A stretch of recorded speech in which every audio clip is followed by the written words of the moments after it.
बड़ी बहू वर्षा हर काम में बहुत तेज थी। वहीं छोटी बहू हर्षा हर काम आराम से करती। वर्षा को अपनी तेजी पर बहुत घमंड था। वो बात बात पर हर्षा को ताना मारा करती। एक दिन वर्षा किचन में खाना बना रही होती है और हर्षा से कहती है, देवरानी जी, इतना धीमे धीमे खाना बनाओगी तो लोग भूख से मर जाएंगे। पिछले जन्म में कछुआ थी क्या? मेरा तो पता नहीं, आप बहुत तेज हो। आप पिछले जन्म में घोड़ा थी क्या? वर्षा आराम से चली जाती है। खाना खाने के बाद वर्षा का पति गौतम, हर्षा का पति लोकेश और उनके माता पिता बैठकर टीवी देख रहे होते हैं। तभी सास कहती है, अरे रामायण लगा दो हर्षा। हर्षा धीरे धीरे चैनल बदलती है। जब तक रामायण की चैनल पर पहुंचेगी रावण मर भी चुका होगा। हाँ बेटा हर्षा, जल्दी लगा देना, राम भगवान के दर्शन कर लूं। जी लगा तो रही हूँ। इतना स्लो?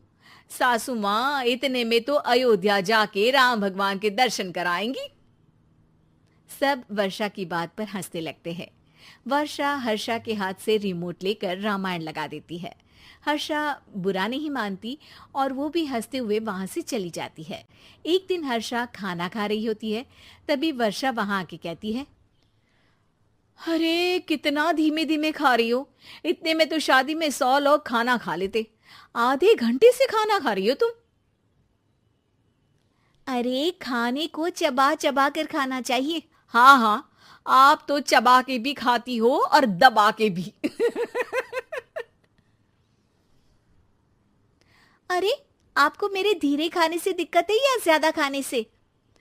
अरे आप धीमे खाओ या ज्यादा खाओ मुझे क्या, बस मैं ये कहने आई थी कि सुबह कुछ मेहमान आ रहे हैं, जल्दी उठ के खाना बना लेना, देर मत करना। साथ में बनाते हैं ना। तुम्हारे साथ बनाऊंगी तो स्पीड को 5वें गियर से पहले गियर पर ले आना पड़ेगा। अरे भाई, तुम्हारे साथ रहकर तो मेरी तेज रफ्तार पर भी असर पड़ेगा और मैं भी तुम्हारी तरह हौले हौले काम करने लगूंगी सब। ठीक है, मैं पराठे बना लूंगी और सब्जी बना लूंगी। आप चपाती बना लेना और दाल बना लेना। हाँ हाँ ठीक है, पर अलग अलग ही बनाएंगे। अगले दिन हर्षा जल्दी उठ के काम करने लगती है और वर्षा सुबह उठ के ये सोच के वापस सो जाती है कि काम तो वो तेज कर ही लेती है। अगर थोड़ी देर सो भी जाएगी तो भी हर्षा से पहले तो काम निपटा ही लेगी। हर्षा बेटा, आज भगवान के लिए थोड़ा जल्दी हाथ चलाना। हाँ, मेहमान आने ही वाले हैं। जी हाँ माँ, आटा गूंद लिया है, आलू उबल रहे हैं, पराठे बनाने ही वाली हूँ, फिर सब्जी भी बना लूंगी। इतने में ही वर्षा वहां आ जाती है। माँ जी, मेरा तो आप टेंशन ही मत लो, अभी उठी हूँ, लेकिन देखना खाना फटाफट राजधानी एक्सप्रेस की स्पीड से बना दूंगी। इतने में ही मेहमान आ जाते हैं। आइए आइए आइए, खाना बन ही रहा है, चाय बनवा लेती हूँ पहले आपके लिए। सास किचन में आती है। वर्षा, वो लोग आ गए, चाय बना दे जल्दी से। हर्षा को नहीं बोल रही क्योंकि वो तो सुबह की चाय देने में शाम कर देगी। चाय बन भी चुकी है माँ जी। वर्षा तेज ही नहीं, सबसे तेज है। आप चलिए, मैं चाय लेकर आती हूँ। वर्षा मेहमानों के सामने चाय लेकर जाती है। ये हमारी बहू है वर्षा, तेज वर्षा कहते हैं इसको। हर काम में इतनी तेजी रखती है जैसे मिल्खा सिंह भाग रहा हो। अरे वाह वाह, फिर तो खाना भी जल्दी मिलेगा हमको। हाँ हाँ, आप चाय नाश्ता खत्म कर लेंगे, उसके पहले ही वर्षा जल्दी से स्वादिष्ट खाना भी लेकर आ जाएगी। वादा तो कर लिया जल्दी खाना देने का। आपकी चपाती भी नहीं बनी और दाल भी नहीं उबली। फिर भी तुमसे पहले काम खत्म हो जाएगा मेरा। तुम्हारी तरह नहीं हूं, घड़ी की सबसे पतली सुई की जैसे धीमे धीमे धीमे काम करती हो तुम।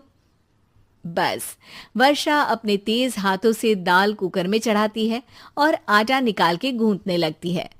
थोड़ी देर में कुकर की तेज सीटी बजती है और वर्षा का हाथ डोल जाता है। आटे में पानी ज्यादा पड़ जाता है। अरे रे, आटा तो ज्यादा गीला हो गया। वर्षा जब रोटी बेलने लगी तो एक भी रोटी गोल नहीं बन रही थी। कोई रोटी श्रीलंका के नक्शे जैसी थी तो कोई रोटी ऑस्ट्रेलिया के नक्शे जैसी बनती। वर्षा चिढ़ जाती है। कुकर फिर से जोर से सीटी मारता है। सास बाहर से आवाज देती है, वर्षा बेटा, आज स्पीड थोड़ी कम लग रही है।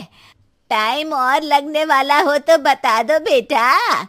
वर्षा को ये बात सुनकर बहुत बुरा लगता है। वो सोचना भी नहीं चाहती थी कि कभी उसकी तेजी पर कोई सवाल उठेगा। वहीं हर्षा धीमे धीमे अपना काम करती रहती है।